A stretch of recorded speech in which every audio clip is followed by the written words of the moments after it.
Co-owners of 818 Brewing Bryan and Derrick Olson spent lengthy days preparing for Friday, January 29th, setting up a tent on the parking lot outside their brewery, drafting a new schedule for staff and wondering what the new guidelines would be, keeping their fingers crossed the changes wouldn't be too drastic. But it was not until Friday morning the owners of the Canoga Park brewery finally saw on the news a set of new rules, as Los Angeles County Health officially finally lifted its ban on outdoor dining.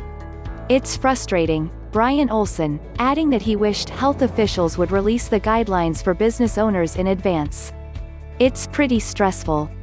In the last 10 months, restaurant owners have grown accustomed to navigating their businesses amid uncertainty as restaurants were forced to close, lay off their workers to be allowed to open again. But in a new round of countywide openings, Los Angeles restaurants, breweries and eateries are scrambling again to hire back their staff, set up tents, clean outdoor patios while figuring out what's allowable under the new guidelines." Francoise Koster, owner of Poubelle French Bistro in Hollywood, said she was taking a gradual approach to bringing back in-person dining, planning to open next week. When she was ordered to shut down her restaurant in November, she got rid of all of her food and alcohol. Now, she needed to hire back her staff, which was reduced from 24 to only 4 workers, redo a menu and figure out how to welcome customers for outdoor dining while not being allowed to set a tent on a sidewalk.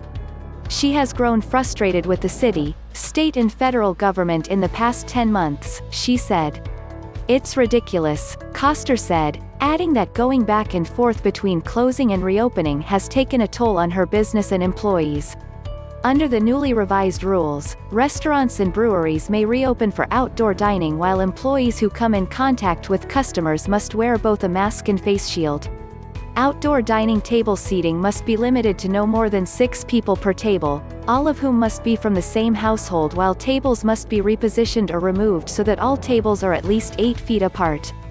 Outdoor dining must be reduced to 50% capacity.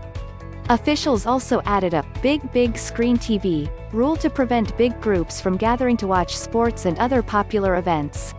Koster was also wondering if a new coronavirus variant would trigger another wave of COVID cases, forcing her to close her doors again and lay off her staff, fatigued by making meager income. Workers who return to work face shorter shifts and lower tips since restaurants are allowed to operate with limited capacity, many restaurant owners said. Nancy Hoffman Vanyek, president and chief executive at Greater San Fernando Valley Chamber of Commerce, said restaurant owners are worried because they don't know what's gonna happen next.